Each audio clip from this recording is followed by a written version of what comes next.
Pasca audiensi oleh para perangkat desa adat Anturan yang berencana mengaktifkan kembali LPD Anturan. Kali ini giliran perwakilan paguyuban Deposan LPD Anturan yang mendatangi kantor Kejaksaan Negeri Buleleng Selasa 30 Agustus 2022 yang berjumlah 6 orang dengan maksud menanyakan terkait perkembangan dalam penanganan kasus tipikor LPD Anturan oleh tersangka NAW. Rencana pengaktifan kembali LPD Anturan serta perkembangan penanganan kasus pengancaman terhadap Korlap Paguyuban Deposan LPD Anturan oleh tersangka KS. Humas Kejari Buleleng yang menerima audiensi memberikan penjelasan kepada para audiens yaitu terkait perkembangan terhadap penanganan kasus tindak pidana korupsi pada LPD Anturan. Saat ini penyidik sedang mempersiapkan pemberkasan.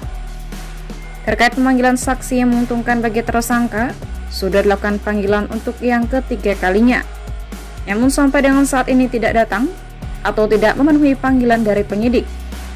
Oleh karena itu, penyidik melanjutkan dengan pemberkasan berkas perkara.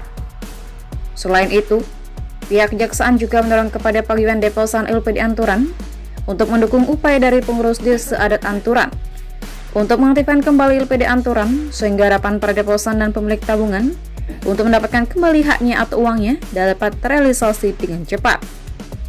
Pihak kejaksaan telah memberikan saran kepada pengurus desa adat Anturan untuk berlaku adil dan transparan bagi para deposan dengan tidak membedakan deposan yang berasal dari desa Anturan maupun deposan yang berasal dari luar desa, karena semuanya memiliki hak yang sama dan juga disarankan tetap mengedepankan prinsip-prinsip keterbukaan dan kehati-hatian dalam pengelolaan kembali LPD Anturan.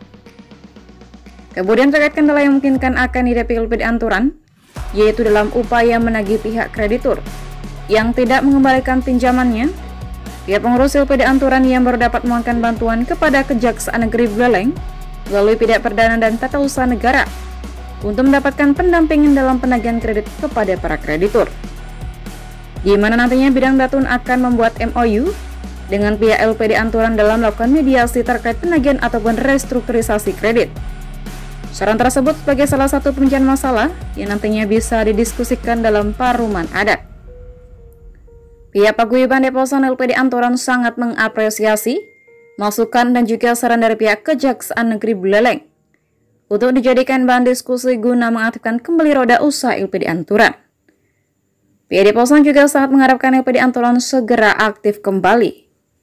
Kemudian terkait tindak pidana umum atau pengancaman kepada Korlap Deposan LPD Anturan pada tanggal 25 Agustus 2022, penuntut umum telah melimpahkan perkara pengancaman tersebut ke PN Singaraja dan diperkirakan pada awal bulan September ini, yaitu tepatnya pada hari Senin tanggal 5 September 2022, akan mulai dilaksanakan sidang perdana dengan acara pembacaan dakwaan di PN Singaraja. Dari Kejaksaan Negeri Buleleng, Tim Liputan Belejani melaporkan. Terkait tadi kami dari Paguyuban Deposan LPD Anturan datang ke Kejaksaan Buleleng, pertama mempertanyakan kasus pengancaman yang sudah berlimpaan dakwa, dan tadi sudah disampaikan bahwa sudah dibawa ke pengadilan untuk menegakkan jadwal sidang, dan sudah disampaikan bahwa sidang pertama tanggal 5 September. Nah, artinya kasus pengancaman itu sudah jalan sesuai dengan harapan kita, sesuai dengan harapan kami dari Paguyuban. Walaupun itu sifatnya personal, tetapi kapasitas saya Korlap Deposan Paguyuban. Itu yang pertama. Kemudian yang kedua terkait dengan kasus tindak pidana korupsi. Kasus tindak pidana korupsi LPD Anturan. Karena kami mendengar bahwa kemarin ada daripada desa adat audiensi ke sini, jadi kami musuh. Pertama mempertanyakan sejauh mana perkembangannya, kemudian yang kedua kapan akan dilakukan pemberkasan, kemudian yang ketiga karena kami mendengar informasi di masyarakat bahwa akan ada kelompok-kelompok yang minta prioritas.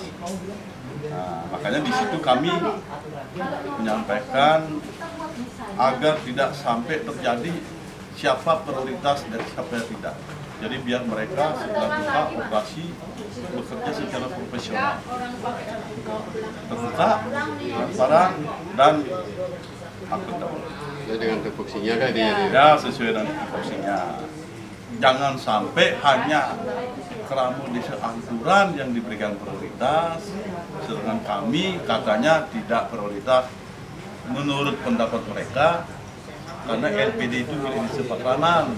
Jadi mereka yang harus mendapat prioritas. Itu yang kami mendapat. Lalu apa harapan Pak sebagai satu sisi kolom deposan ini Pak? Harapan kami LPD bisa jalan dulu dengan baik dan mereka biar menyampaikan kepada kami lead time-nya. Ya, lead time-nya kapan kira-kira mereka mempunyai kesanggupan untuk mengembalikan, apa membayar bunga, apa mengembalikan pokok dan sebagainya. Dan tidak ada yang prioritas. Nah, terkait ini banyak asalnya kredit-kredit yang macet, gimana menurut Pak? Kredit-kredit yang macet ini, makanya tadi juga kami menyampaikan agar tolong dibantu. Karena di Kejaksaan Negeri ini kan ada datun, ada kasih datun. Tolong dibantu, karena kami di luar lingkaran tentu tidak bisa masuk ke sana. Kami hanya menyarankan tolong dibantu agar kredit-kredit yang macet, kredit-kredit yang agak guna bisa dieksploitasi kembali atau bisa didapatkan kembali. Itu yang kami sampaikan kepada kemudian dan kami siap mendukung Kejaksaan Negeri Buleleng bila diperlukan dengan dukungan support. Misalnya kami akan hadir dalam persidangan di Pengadilan Tipikor Denpasar dan momen-momennya yang dipandang perlu kami hadir kapan kami sudah disampaikan. Ada yang lain Pak Tut? Ya, terkait ada yang lain disampaikan ya? Ya terkait masalah penganiayaan pengancaman terhadap Pak selaku ketua Paguyuban itu apakah Saya selaku kolab ya? Ya. Nah, terkait sebagai kolab gimana Pak? Saya selaku kolab baik secara pribadi maupun secara organisasi tidak akan memberikan maaf, tetapi kami akan menyikapi apabila dia menyampaikan permintaan maaf itu dalam persidangan. Kami menyikapi, tolong digarisbawahi, kami pasti menyikapi. Ya, dan itu pun sudah saya sampaikan pada saat dia langsung datang ke saya minta maaf dan sebagainya. Saya sudah sampaikan. Apa yang saya share itulah yang saya sampaikan kepada dia. Berarti intinya tetap proses proses harus jalan. Proses harus jalan. Tidak ada istilahnya mungkin win-win solution atau perdamaian. Tidak ada bagi saya. Oke, siap. Tidak ada bagi saya. Ya. Cukup Pak Tut ya. Oke. Terima kasih. Pak. Ya, terima kasih sama-sama. Oke. Ayo kita Bosan mendatangi kejaksaan untuk audiensi juga menanyakan terkait perkembangan penanganan perkara serta rencana pengaktifan LPD tersebut. Nah, kita sudah jelaskan perkara sedang berproses pemberkasan. Terakhir juga kita sudah memintakan izin penetapan penyitaan kita untuk kelengkapan formil. Nah, sekarang tinggal menunggu pemberkasan.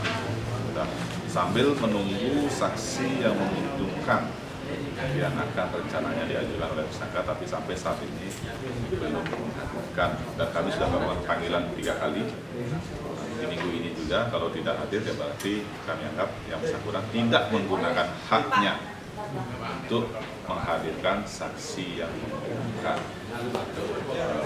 Selanjutnya terkait dengan rencana pengaktifan LPD, teman-teman di Bosan juga menanyakan tadi, ya kami jelaskan bahwa kami sangat mendorong untuk LPD itu aktif kembali dengan tujuan supaya uang deposito tabungan nasabah bisa segera kembali. Memang yang bisa mengembalikan uang nasabah itu kan operasional LPD. kami tidak bisa merekomendasi karena tugas kami tidak seperti itu.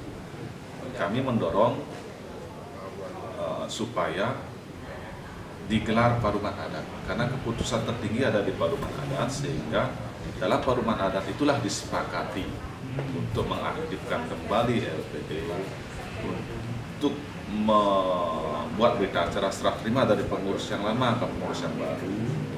Di sanalah disepakati untuk bagaimana proses pengembalian uang deposan itu, berapa lama waktunya, berapa kali cicilannya, kan tidak mungkin dikembalikan secara keseluruhan.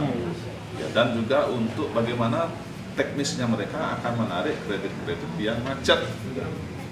Nah, itulah kami juga memiliki sarana perdata dan tata usaha negara. Nah, sarana perdata dan tata usaha negara ini mungkin sarana yang bisa digunakan oleh pengurus yang baru. Karena kan nanti mereka akan menginventarisasi dulu kredit mana nih yang macet atau kredit mana yang berlagunan. Nanti kan pendekatannya dengan strategi perdata dan tata usaha negara supaya mereka bisa membuat kredit baru lagi, istilahnya perjanjian baru lagi. Itu sarana. Intinya teman-teman paguyuban sangat mendorong kita supaya bisa membantu LPD Anturan untuk beroperasi. Dan kami tekankan juga kemarin kepada para desa dan calon pengurus yang baru supaya adil dalam proses pengembalian. Jangan ada namanya prioritas A, prioritas B. Harus adil, harus terbuka. Jangan ada yang disembunyikan. Nah, seperti itu. Kalaupun nanti ada aset-aset yang hasil sitaan yang merupakan bagian dari kaplingan, usaha kapling tanah LPD Anturan, itu harus disepakati juga dalam paruman. Saran kami ya, itu tetap putusannya di paruman adat. Saran kami sepakati siapa orang yang akan melaksanakan itu, bagaimana bentuknya, bagaimana bentuk laporannya, seperti itu. Sehingga tidak ada dusta di antara kita, itu bahasanya. Ya, mereka ya. Kasus ini gamblang terbuka. Masyarakat jadi lebih percaya dengan LPD Anturan, sehingga karena ini apa? Ini bisnis kepercayaan. Iya, betul. Kalau enggak terbuka, masyarakat akan percaya naruh uang di situ. Kalau sudah terbuka, berdasarkan prinsip-prinsip perbankan dalam pemberian kredit maupun pembagian hasil usaha, pasti akan masyarakat akan berbondong-bondong untuk menginvestasikan uangnya di situ. Pak, selain itu kan ada kasus pengancaman yang dibuat. Oh iya. Gimana Pak? Dalam hal kasus pengancaman yang terkait dengan di LPD Anturan, kita sudah melakukan pelimpahan perkara di tanggal 25 Agustus kemarin. Sudah dilimpah dan sidang perdananya tanggal 5 September. Itu sudah tercatat di sistem. Ya, tinggal diikuti aja di tanggal 5 Desember di Pengadilan Negeri Singaraja. Tidak ada penahanan? Memang tidak ada penahanan. Mereka tidak tahan, dari penyidikan tidak tahan, tahap 2 tidak tahan, di hakim juga tidak ditahan. Berarti statusnya tidak ditahan. Cukup tidak? Oke, terima kasih. Terima kasih. Sama-sama. Boleh tahu.